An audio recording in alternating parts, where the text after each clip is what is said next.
Assalamualaikum warahmatullahi wabarakatuh. InsyaAllah pada hari ini kita akan belajar Pendidikan Islam tahun 3 di bawah bidang ibadah dengan tajuk Solat yang Sempurna. Ustazah berharap murid-murid bersedia dan bersemangat untuk meneruskan pembelajaran pada kali ini. Baiklah, sebelum kita memulakan pembelajaran pada hari ini, mari kita sama-sama membaca doa sebelum belajar. Bismillahirrahmanirrahim. Allahumma aftah alaina hikmataka wanshur alaina min khazaini rahmatika ya arhamar rahimin. Amin. Berikut merupakan standard kandungan, standard pembelajaran dan objektif pembelajaran.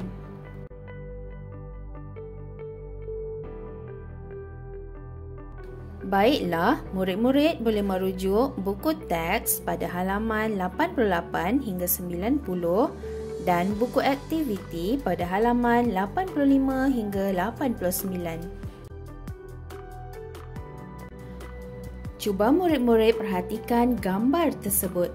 Pernahkah murid-murid bercakap-cakap ketika solat? Pernahkah murid-murid menyanyi ketika solat?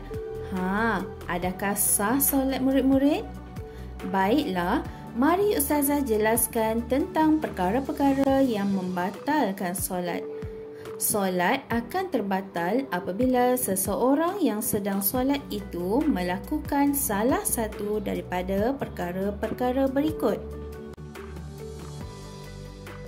Pertama ialah berkata-kata dengan sengaja. Ya murid-murid, sekiranya murid-murid pernah berkata-kata atau bercakap-cakap ketika solat sebelum ini, Ustazah harap tinggalkanlah perbuatan tersebut kerana ia membatalkan solat. Perkara yang kedua ialah meninggalkan rukun.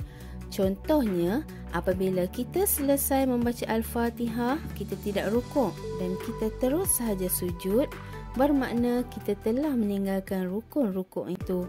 Maka terbatallah solat sekiranya murid-murid meninggalkan rukun dengan sengaja.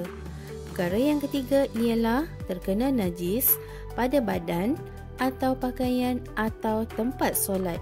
Sekiranya badan murid-murid atau pakaian atau tempat solat terkena najis, maka batal solat. Perkara yang keempat pula ialah terbuka aurat dengan sengaja.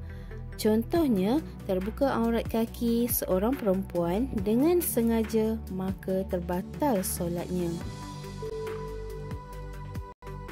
Perkara yang kelima ialah makan dan minum ketika menunaikan solat. Contohnya, murid-murid mengunyah gula-gula ketika solat, maka batal solat murid-murid.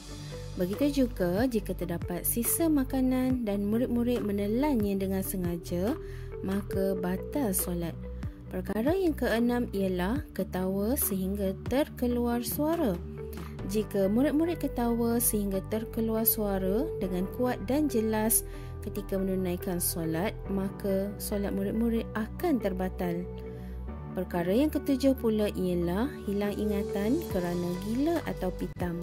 Solat akan terbatal apabila seseorang yang sedang solat itu menjadi gila atau pengsan.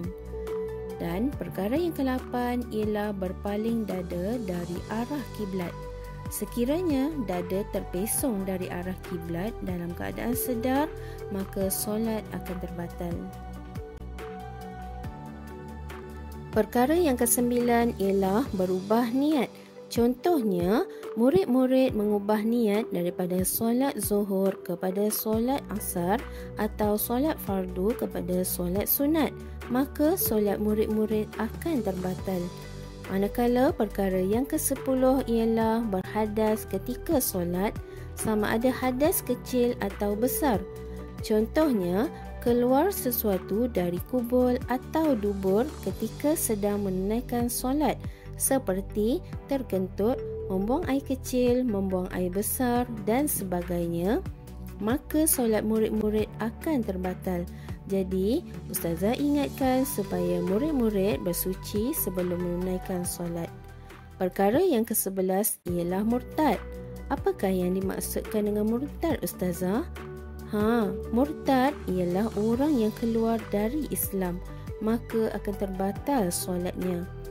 Perkara yang terakhir iaitu yang ke-12 ialah berulang-ulang menggerakkan anggota dengan sengaja 3 kali berturut-turut atau lebih. Anggota yang dimaksudkan ialah anggota-anggota yang besar sahaja, seperti kepala, badan, tangan dan kaki. Perkara yang ke-12 ini merupakan perkara yang sangat penting kerana ia sering dilakukan oleh kita ketika sedang menunaikan solat. Murid-murid, mari kita bincangkan permasalahan berikut. Baik, soalan yang pertama, Nabilah menjawab salam tetamu yang datang ke rumahnya semasa sedang solat asar. Adakah sah solat Nabilah? Bagus murid-murid, solat Nabilah terbatal. Soalan kedua, Nabil sedang menggaru-garu perutnya yang gatal dengan jarinya ketika sedang solat asar. Sah atau batal solat Nabil murid-murid? Ya, sah solat Nabil. Soalan ketiga ialah Siti menelan air liurnya yang bercampur dengan gula-gula yang cair. Adakah sah solat Siti? Bagus, solat Siti terbatal.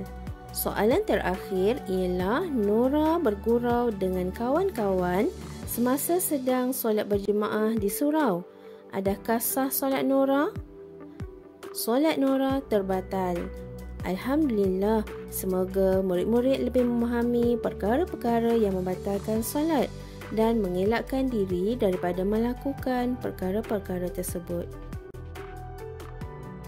Murid-murid, kita sudah sampai ke penghujung pembelajaran pada hari ini.